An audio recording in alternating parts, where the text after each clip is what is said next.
Ei pessoal, meu nome é Rafael Modenese, eu sou advogado criminalista e esse é o 13º vídeo da nossa série sobre audiência de instrução e julgamento criminal na prática.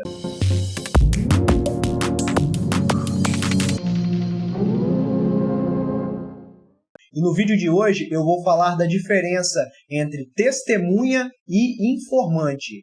Mas, antes de começarmos, se inscreva no canal para continuar assistindo os vídeos dessa série e também recebendo mais conteúdos de advocacia criminal na prática.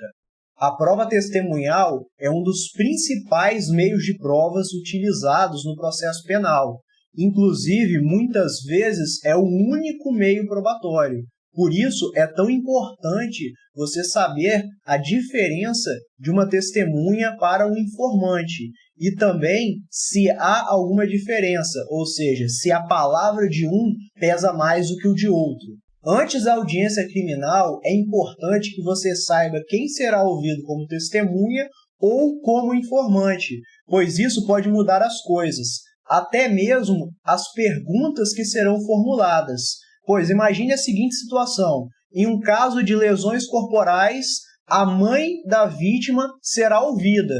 Então, essa mãe será ouvida como informante. Você perguntar para essa mãe se o filho ou filha é uma pessoa violenta, uma pessoa agressiva, é completamente diferente de você perguntar para, por exemplo, um vizinho que estará prestando um depoimento na condição de testemunha.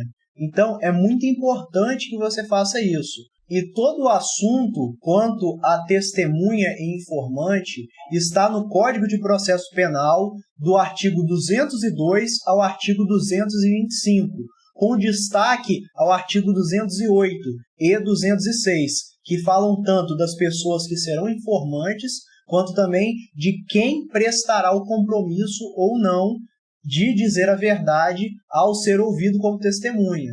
E para você identificar quem será uma testemunha ou um informante na audiência, há duas formas de se fazer isso. A primeira é nos autos do próprio processo, principalmente no inquérito policial, na qualificação dessa pessoa, pois muitas vezes vem dizendo se essa pessoa tem algum parentesco ou não com vítima ou até mesmo com o suposto acusado. Então, por exemplo, num caso de tentativa de homicídio, em que foram ouvidos na delegacia o pai, a mãe e o irmão da suposta vítima, provavelmente, quando essa pessoa for qualificada, estará dizendo da seguinte forma: fulano de tal, irmão da vítima. Aí, na hora que começarem as perguntas para essa pessoa na delegacia, fulano de tal fala que é irmão da vítima, que viu situação, enfim. Dá para você extrair essa informação dos próprios autos. No próprio processo é possível fazer isso. Essa primeira forma é a melhor para você já ir preparado para a audiência, sabendo essa informação. E a segunda forma é durante a audiência, no momento da qualificação da testemunha pelo juiz. Pois o juiz, ao iniciar a audiência, quando ele for ouvir as testemunhas, ele irá perguntar o nome dessa pessoa e irá qualificar essa testemunha. Uma das perguntas que é feita é se essa pessoa tem algum parentesco ou algum vínculo de amizade íntima com vítima ou acusado.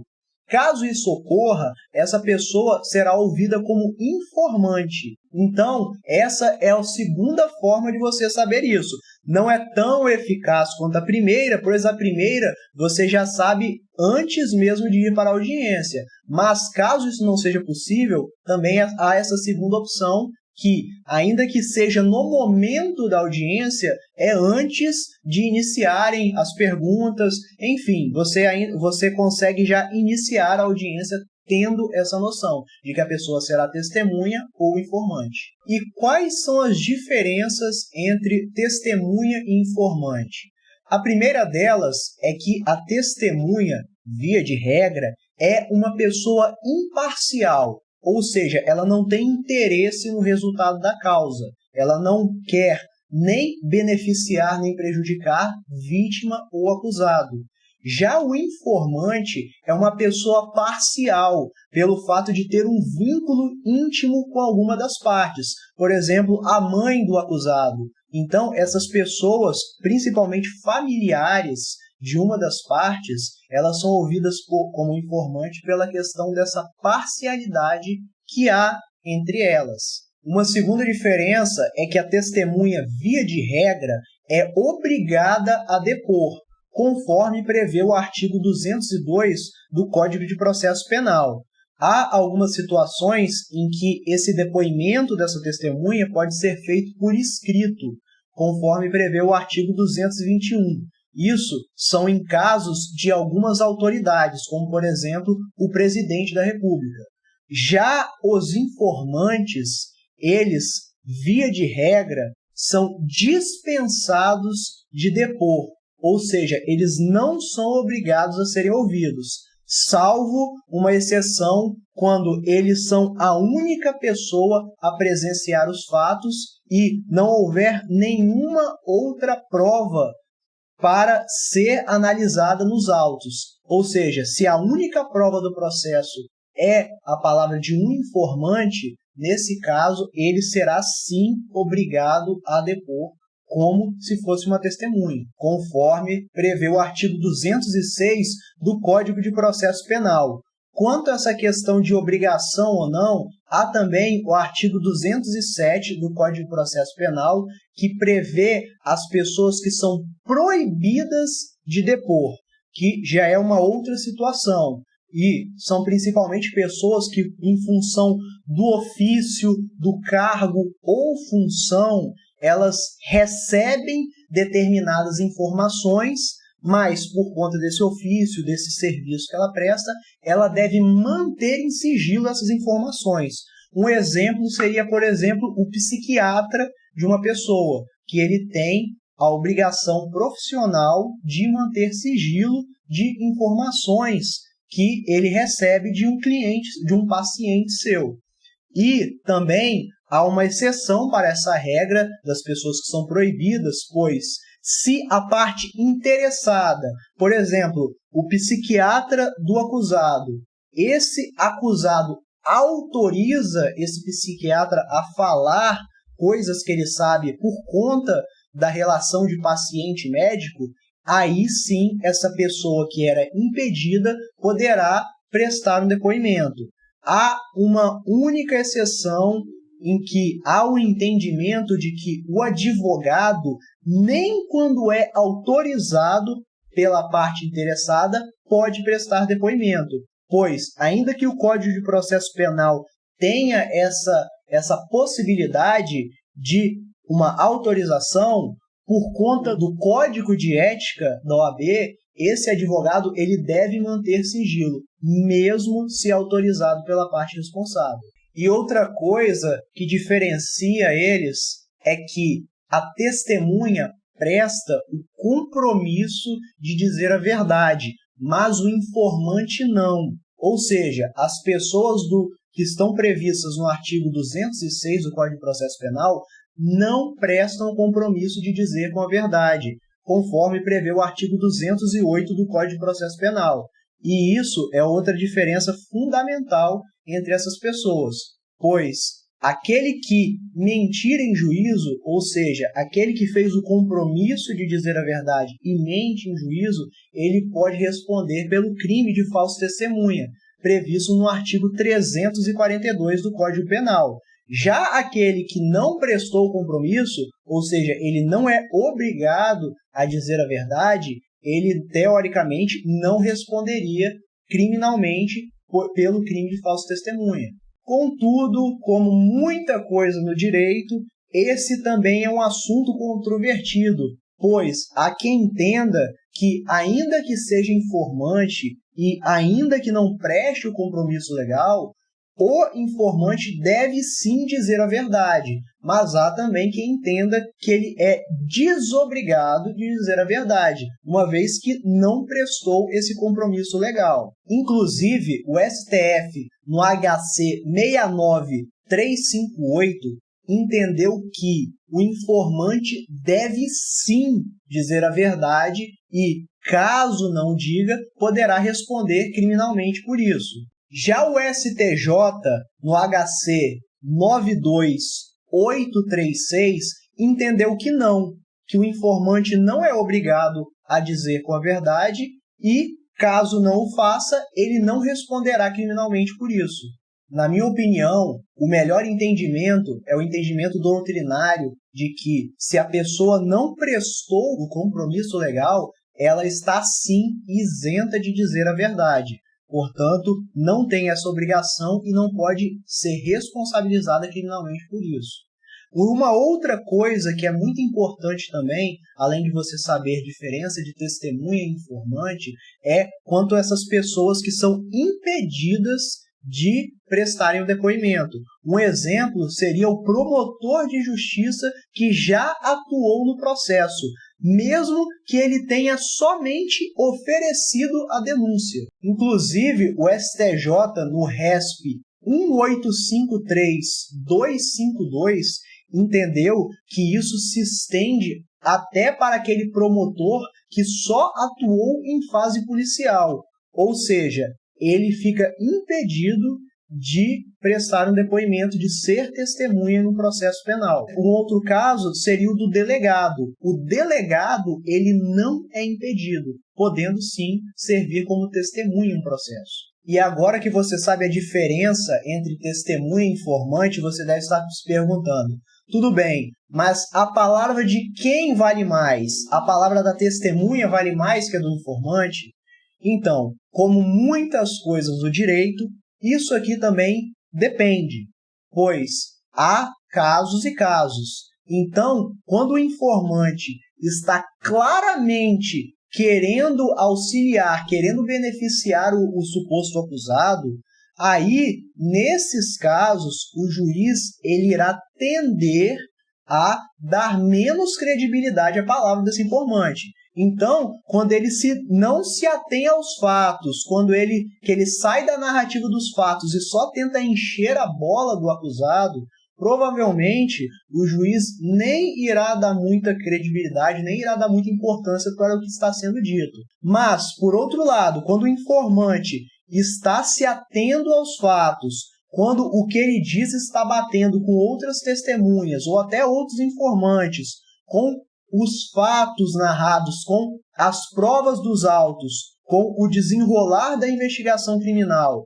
quando também está de acordo com até mesmo o que diz a suposta vítima ou o suposto acusado, quando faz sentido o que esse informante está dizendo, a palavra desse informante será levada em consideração, sim, podendo até ser tão valiosa quanto a palavra de uma testemunha e, a depender da situação, valer até mais do que a palavra de uma testemunha quando é aquela narrativa clara e que faz sentido e que está de acordo com as demais provas e com os autos. Outra coisa que é importante que você saiba também é a diferença de informante e testemunha bonatória.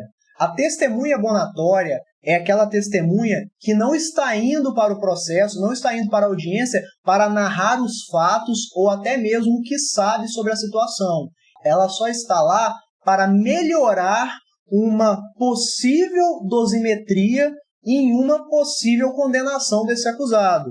Então, essa testemunha bonatória, ela está indo lá para dizer bem do acusado, quanto à conduta social, como que ele é na vizinhança, o tipo de pessoa que ele é, se ele é uma pessoa calma, tranquila, que ajuda todos, que todos gostam dele, pois o artigo 59 do Código Penal, ele traz circunstâncias que são analisadas pelo juiz.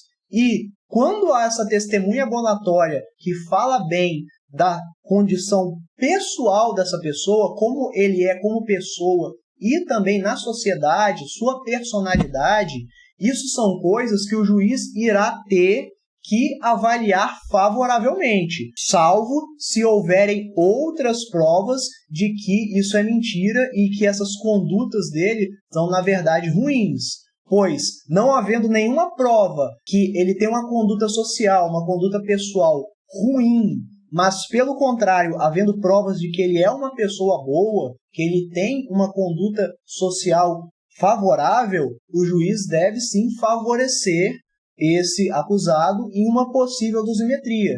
Então, essa testemunha abonatória ela só serve para isso, falar bem do acusado para melhorar a dosimetria da pena dele. Já o informante, você utilizar o informante para essa situação é inútil, pois o informante, como dito, é uma pessoa parcial, então ele terá a tendência de falar bem, de encher a bola do acusado.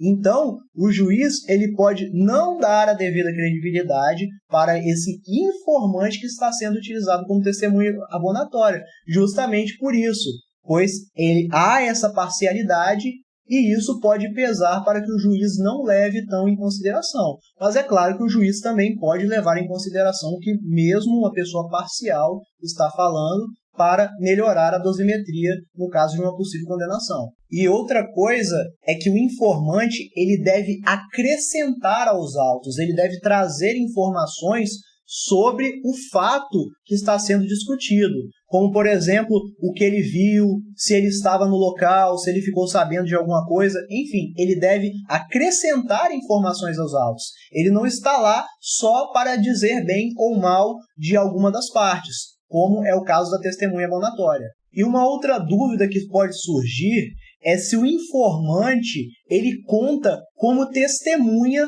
no seu rol de testemunhas, pois cada procedimento tem um limite de testemunhas. Por exemplo, o procedimento ordinário tem um limite de 8 testemunhas, o sumário de 5 e o sumaríssimo de 3. Então, caso você já tenha arrolado 8 testemunhas em um procedimento ordinário, é possível também arrolar o informante ou esse informante também conta como uma testemunha no seu rol? Bem, você deve fundamentar que ele não conta como testemunha, pois, pelo princípio da legalidade, o que está previsto em lei é que há um limite de 8 testemunhas, e testemunha é diferente de informante, pois a testemunha, como ela se divide em testemunha propriamente dita e o informante, no caso, então realmente há uma distinção entre eles. E como o informante não presta o compromisso legal, ele, novamente, deixa de ser uma testemunha, ele deixa de contar no processo como uma testemunha. São coisas distintas. Logo, se a lei limita testemunhas, ela não pode incluir dentro desse limite uma outra coisa distinta, que é o caso do informante. E uma outra fundamentação também é que no processo criminal nós buscamos a verdade real, busca-se essa verdade e ela não pode encontrar obstáculos em uma limitação, por exemplo, de incluir 1 ou 2 informantes. Então, isso é um obstáculo que, inclusive, pode ser caracterizado como cerceamento de defesa, pois você está impedindo que o acusado se utilize de todas as formas possíveis para se defender. Então, você deve sempre fundamentar que não conta como testemunha para, ainda que você tenha esgotado o seu limite de testemunhas, você possa incluir informantes. E tudo isso que foi dito pode até ser utilizado no caso de você já ter arrolado 8 testemunhas, mas você queira arrolar mais uma, ou seja, 9. Você também pode fundamentar nessa situação, pois ainda que a lei preveja esse limite de 8, essa busca que o processo criminal tem não pode ter um obstáculo como esse, ou seja, impedir que mais uma testemunha seja ouvida, pois essa testemunha pode ajudar, pode auxiliar nessa busca que se tem da verdade no processo penal. E é sempre bom que você tenha testemunhas também para fazer o seu rol, ou seja, não só informantes, pois, como dito, há toda essa questão da parcialidade, de não prestar o compromisso com a verdade. Então, nunca é bom que você leve só informantes. É sempre bom uma testemunha também para corroborar o que está sendo dito por um informante. Mas, se for o caso de você ter só informante, aí não tem jeito. Você vai com o que você tem. No caso, só com informantes mesmo. Se esse vídeo te acrescentou de alguma forma, compartilhe com outros colegas advogados ou com qualquer pessoa que tenha interesse nesse tipo de conteúdo. Até a próxima!